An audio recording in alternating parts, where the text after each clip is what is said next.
Hi everybody, hope you've all had a great semester.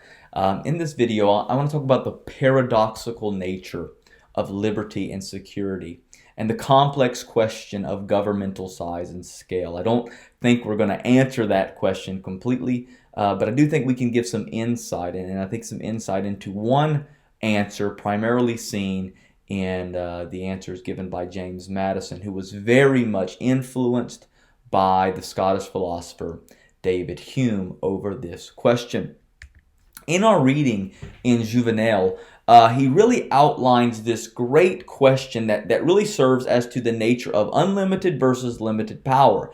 And the question itself is over the reality of whether you are more a libertarian or more a securitarian. That is to say, what do you desire most? Do you desire freedom or do you desire security? Liberty is desired more, there will be a cost at the security. There will be greater risk, right? Greater rewards, but greater risk. For security, there is much less risk, but also much less reward. And the question is what is the most desired concept? What is man's greatest desire? More security or more liberty? This really breeds into the question of this size of government, right? Because ultimately, the purpose of government is going to determine the size of government. If the government's purpose is to maintain the absolute security of this people, guess what? It's going to be much larger. It's going to have much more power. If the purpose of the government is to protect more the liberty, simply to protect the liberties and the freedoms, and other than that, remain absolutely hands-off, zero regulation, simply be there to protect the individual liberties of people, then it's going to be much, much smaller.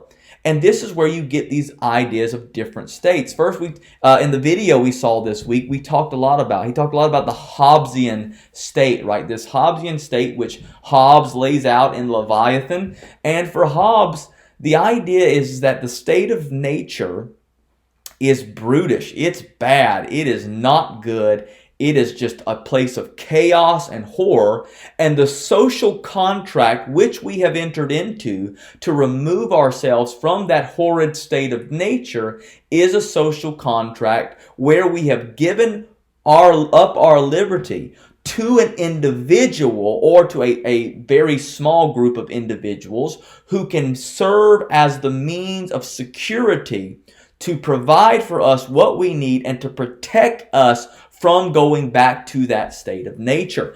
And for Hobbes, no matter how bad that leader may be or small group of leaders may be, it is always better than devolving back into the state of nature. And so for a Hobbesian state, the stronger and bigger the government, the better, because it maintains the highest level of security. Now, Montesquieu, very much following the Aristotelian line, sees more of an idea of the people, their social, getting out of a state of nature, which Montesquieu and others did not believe was near as bad as a Hobbesian state of nature was. But nevertheless, the idea is that people in their social contract have given up some liberty, not all liberty, but some liberty, in order to work together by giving a voice of a representational government to serve their interest. The problem for Montesquieu is that this state, he argues, this kind of republican state, can only exist in a small entity. Because the larger the entity gets, factions will always develop. And where factions develop, republicanism cannot exist because it will always have to be brought back into order by a despot, by an authoritarian leader, whether that is a very powerful aristocracy or a monarchy. Nevertheless, in order to maintain order, it will have to be given back over to a central power. And so republicanism for Montesquieu, that has checks and balances and maintains order while giving a voice to the people and maintaining their liberty, can only exist in a small state. Madison understood this idea of faction. He realized that this was indeed a problem. But his address to basically dealing with it He basically says there's really only two options. The first is you absolutely destroy the concept of liberty, period. You absolutely remove it. And he says there's an issue with that. Even though liberty is the air that gives the fire of faction its power, it is also the air needed for us to survive. That is really his concept. So if you try to just take it all away, you take away what it means to be a free people. The second one is by giving to every citizen the same opinion, same passions, and same interests. This idea of total egalitarian thinking, total egalitarianism. Everybody's on the same sheet of music. Everyone thinks the same, believes the same, feels the same, wants the same. And he just sees that as absolutely incompatible. And so what can be done? Is there a way? Is the only answer just an authoritative state, or only having small republics, which will not work for this very large nation that they are now trying to found and unite together?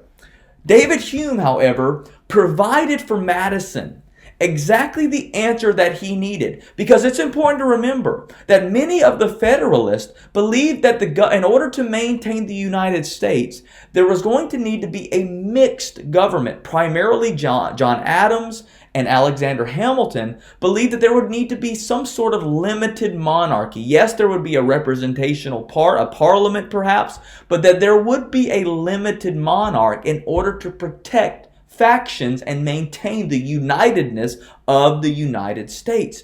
But Madison had saw something in Hume that he believed could be carried over and would provide for a republican state, a federal republic, even over a large nation like the United States.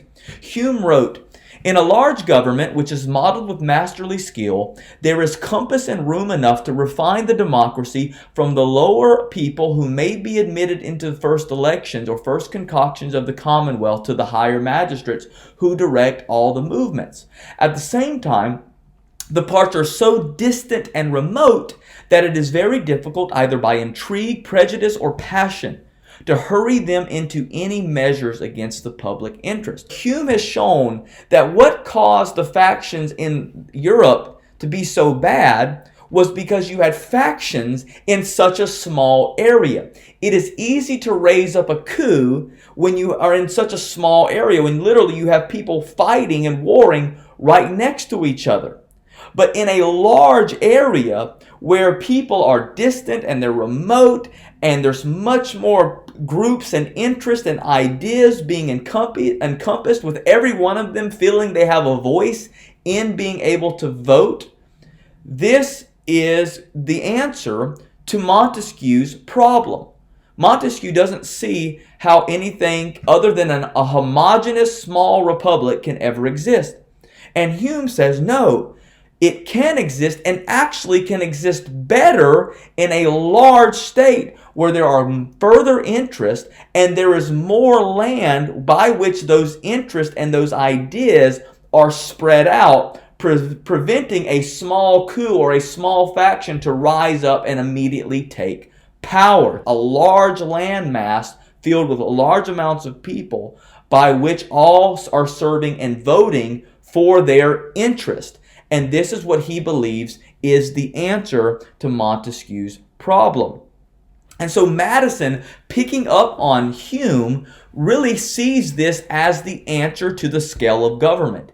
It doesn't need to be so small that it devolves into totalitarian democracy, whereby the majority simply oppresses the minority, where the minority never has a voice, never has representation, and the majority does whatsoever it pleases.